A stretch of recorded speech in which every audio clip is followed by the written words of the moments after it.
I stood at the edge of the barren field, the wind biting against my skin like an angry reminder of the past, and there it was, the echo of their laughter. You think you can turn this wasteland into something beautiful? You're an embarrassment, Mia. My sister's voice rang out, mocking and sharp, a painful soundtrack of my childhood. I had dreamed of creating something magnificent, yet my family had seen only foolishness. In that moment, I felt every ounce of their rejection wash over me like a tidal wave. But beneath it all, a spark ignited, a fierce determination to prove them wrong. They thought I was chasing a ridiculous fantasy, but I knew I was destined for more. I would take this barren land and breathe life into it, not just for me, but to show them, to show everyone, that dreams could blossom even in the most desolate places. My journey began with the creation of handcrafted beauty products, each one an extension of my soul. I spent countless sleepless nights mixing organic ingredients in my tiny kitchen. Each scent I created a whisper of hope amidst the chaos.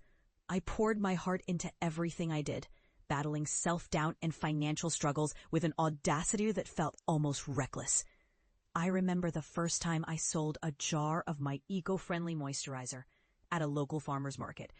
The way a stranger's eyes lit up, how they took a leap of faith on me when my own family had not.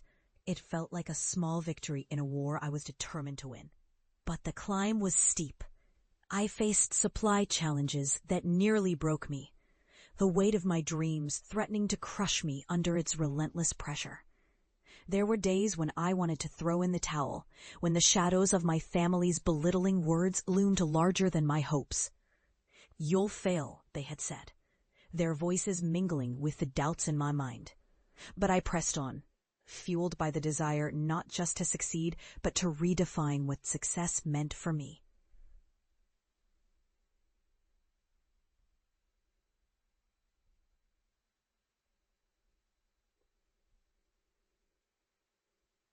Years passed, and I was no longer the girl who had been laughed at in that dimly lit living room. I had transformed not just the land, but myself. I had built a thriving, eco-friendly beauty brand, turning barren fields into lush gardens, where I sourced the finest natural ingredients. The world began to take notice, and with every new product launch, I felt the chains of my past loosen just a little more. But it wasn't just success that drove me. It was the vision of one day returning home to show my family what I had become. I pictured their astonished faces, the realization dawning upon them that their dismissal was misguided. I wanted them to see the beauty I had created, not just in my products, but in the world around me. Finally, the day came. I stood at the entrance of our old family home, heart pounding in my chest. It felt surreal to be back, yet I was ready. I had invited them to an unveiling of my new line, a celebration in the very fields that have once been the subject of their ridicule.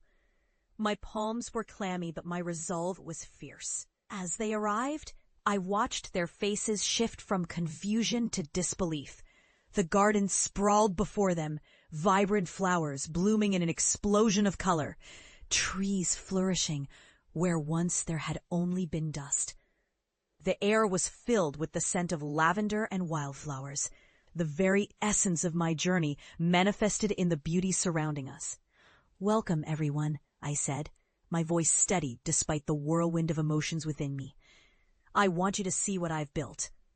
My family exchanged glances, their expressions of mixture of guilt and shock. I led them through the garden, sharing the story behind every product, every plant that thrived against the odds. With each step, I could feel their skepticism slowly melting away. Then, I revealed the centerpiece of my success, a stunning display of my handcrafted beauty products, each one a testament to resilience and creativity. "This is not just a business," I told them, my voice breaking slightly with the weight of it all. "This is my heart, my passion, and it's real. I am not an embarrassment. I am proud of who I am and what I've accomplished." For a moment, silence enveloped us, heavy and electric. And then my sister stepped forward, her face pale and regret etched into her features. "Mia," she began, her voice trembling, "I'm so sorry. I didn't believe in you and I was wrong." The words hung in the air, and I could see the truth in her eyes. An acknowledgement of the past, a recognition of my struggle. My heart ached, not just for the hurt, but for the understanding that was finally breaking through the barriers we had built.